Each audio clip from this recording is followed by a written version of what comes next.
Good afternoon, everybody. My name is James Stoney. I'm from Leading Edge Wind Turbines. We manufacture wind turbines here in the UK, and I'm talking today about turbines about 15 kilowatts and less. So just quickly give an overview of what we're going to be talking about. Definitions and scale, lots of terms like kilowatts and kilowatt hours. I want to quickly touch on that. Talk about the market size for smaller wind turbines in the UK principally. Talk about off-grid systems where remote power is needed and typical applications for that. Then I'm going to discuss grid-connected systems, so how you connect a wind turbine, how you collect the feed-in tariff, and so on. Talk about the siting requirements of wind turbines, whether they're grid-connected or off-grid, how you plan the project, how you install and maintain them, and then reach conclusions. So very quickly, when we're talking about small turbines, we're talking about the little red one rather than the big one, which I think Chris is going to be talking about the larger scale turbines later. So 15 kilowatt turbines are typically on a sort of 15, 18, 20 metre mast. The turbine in the middle is a Gaia wind turbine. It's a two-bladed turbine with a 13 metre diameter blade. So it looks quite large in that photograph, but you can see the two little people there in the bottom right-hand corner. It's smaller than a mature tree, so at any kind of distance you can't really see it. So these are fairly kind of unobtrusive things which are good for powering up to powering a farm. So the types of turbines we're talking about go from micro turbines up to 1.5 kilowatts. So a 300 watt turbine is about a metre in diameter. A 600 watt turbine is about a metre and a half, and so on. So quite small increases in radius result in quite a large increase in the potential power of any turbine, because the power is to do with swept area. If you remember pi r squared, r doesn't need to change much for the area to go up considerably. So a small turbine, a 1.5 kilowatt turbine, might do about 1,000 kilowatt hours a year. That's a megawatt hour. It's about a quarter of a typical household use in any year. Typical household use is about 4,400 kilowatt hours in a year. Larger turbines, sort of 5-6 kilowatt turbines, turbines like the Advance and the Proven 5 kilowatt turbine, now Kingspan, they'll do about 10,000 kilowatt hours a year. One of the things we need to be a little bit careful about in talking about turbines is we tend to talk about turbines in power rather than energy.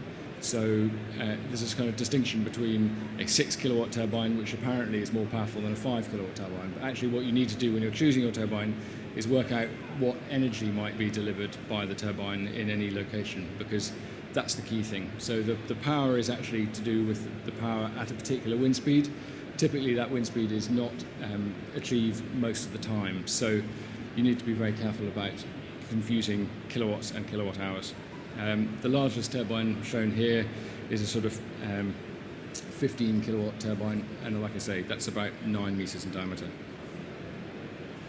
The other, very sort of quickly, the middle two, commonly sort of known as vertical axis wind turbines. Some people call them sort of egg whisks, etc. So the difference is that the turbines spin on the vertical axis, often used in sort of, or often said to be good in turbulent conditions and urban locations. So the sort of more conventional type are the propeller type, because they have a larger swept area that's all facing the wind and all usable. A vertical axis, half the turbine is actually going into the wind, so isn't quite so efficient. If we look at the number of turbines installed in the UK, there are about 20,000 installed to date. The majority of these are in the smaller sizes, less than 1.5 kilowatt, although recently, with the growth of the feed-in tariff, the sort of range 1.5 to 15 has grown pretty steadily and is growing steadier still. In the last couple of years, 15 kilowatt and above, again driven by the feed-in tariff, is also growing, but in terms of the numbers, it's still very small. So we're now going to quickly talk about off-grid applications, just because these account for sort of 65% of the number of turbines sold in the UK. You've probably seen these around on road signs, rail signs.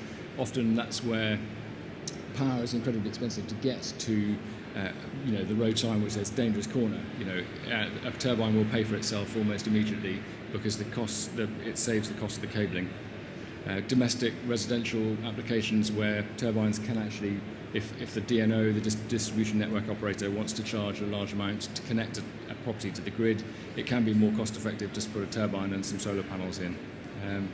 So I'm just going to quickly skip through some other applications just to sort of show some nice photographs. I end up with a nice photograph of a boat in the Caribbean because the weather was miserable last week when I did this thing, but in fact it's turned quite Caribbean today. So just talking about the typical types of off-grid components, as the chairman said, that we've got to kind of race through quite a complex subject here. So just going to quickly kind of touch on what you need to consider when you're looking at an off-grid system.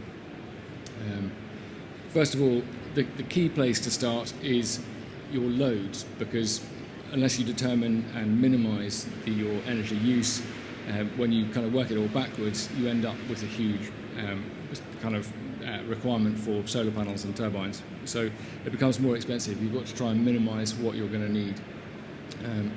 That will also minimise the size of the battery that you need, because the size of the battery is dictated by how long you're prepared to go without any input from the solar panels and the wind turbine.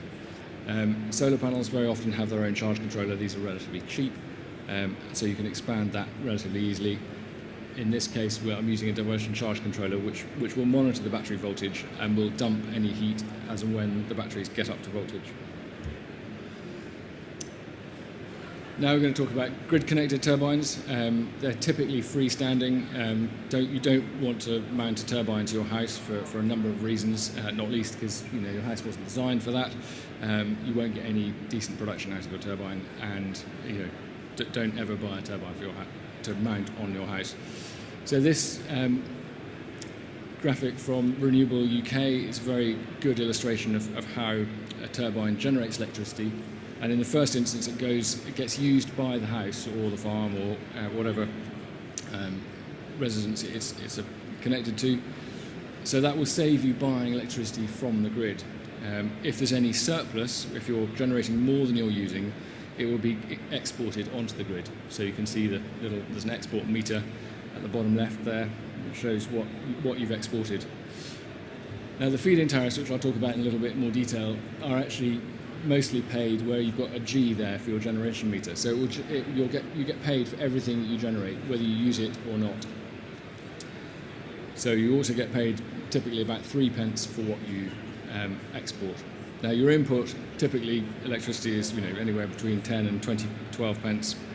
So if you're generating and using your electricity, that's worth about 40p. Now, word of warning, we all know what the government has done to the solar tariffs. They're about to do a similar thing to the wind turbine tariffs. Across the board, it doesn't matter what size turbine you're installing. Where there used to be a differential for smaller turbines, they would get a higher rate. From October 2012, they're proposing 21p per kilowatt hour produced. So that's quite a shaving of the amount of electricity that you're going to get paid. It's still twice what you pay for electricity. So in a way, some would argue it's a more sensible incentive.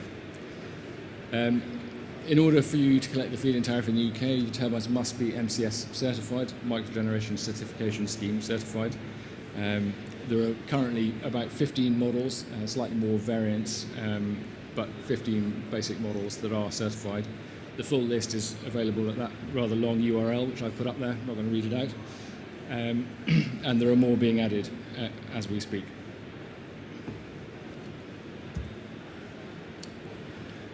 Now, with wind turbines, you're harvesting a resource. The resource has got to be there. If you don't have a good site, you might as well not bother, because it's an expensive thing to do if it's a bad site.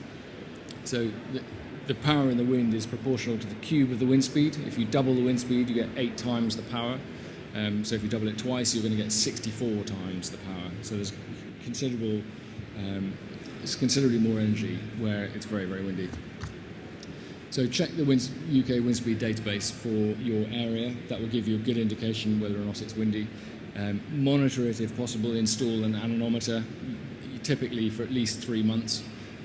Otherwise, you could be wasting your time.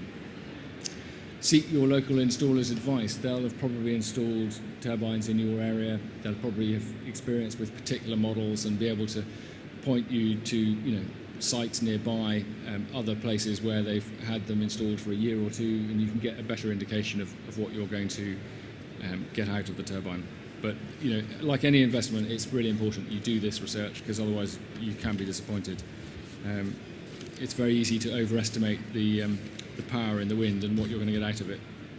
Everyone thinks they live in a windy place, but it's not necessarily a good place for a turbine. So in terms of what you need to do to plan your installation, you will need planning permission. There's recently been a general permitted development order which allows the connection of a turbine without planning permission, but the restrictions on that are so tight that effectively it has to be a turbine about that size that is MCS certified. Well, the largest turbine that's MCS certified is about 5 times that. So effectively the GDPO at the moment is useless. They are looking at introducing a non-residential GDPO, and that will help considerably.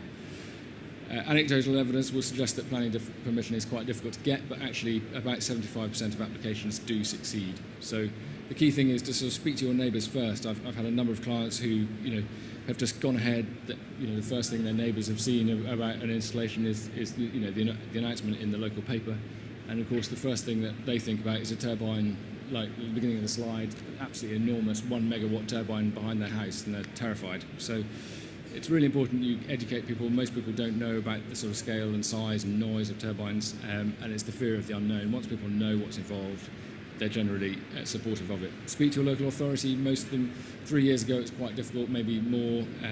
They weren't familiar with what turbines. They've now got their procedures and policies in place. They know exactly how to deal with an application, and the MCS certification has helped a lot with that. Provide as much information as possible with your application, distances from neighbours, noise, so on. It's really important that you give a comprehensive application, and you're much more likely to succeed. The other critical thing is check that you can connect to the grid. Sometimes if you're in a very windy location that's typically quite rural, often the grid can be quite creaky, so it may not be able to take the power that you're hoping to put into it. And again, your MCS installer will be able to help you with that.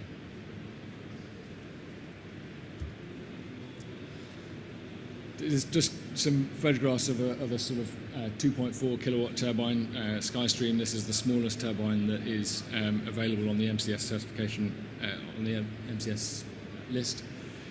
The foundations are a block of concrete about 2 meters by 2 meters by a meter. They are poured about 4 weeks before the turbine is actually installed. You need that for the concrete to cure in order for you then to be able to raise the mast. The turbine, the installation of the turbine in the tower typically is in a day. Turbines of this size can be winched up by hand or by hydraulics, or pulled up literally by a tractor. Larger turbines will require cranes depending on how large the tower is and how large the turbine is. So we've had a bit of a whistle-stop tour of turbines and the technologies. They can be an excellent source of energy, but really only in the right place. The key thing is location, location, location. Don't be tempted by cheap Chinese. I don't mean to be critical of the Chinese, but don't be tempted by cheap turbines. You get what you pay for. Go for quality. Size matters. The bigger is better. It's to do with the swept area. That will determine the amount of energy you're likely to be able to harvest. And get expert advice. There's plenty of very good MCS installers and manufacturers out there who are really incentivized to make this a vibrant and thriving industry. Thank you very much.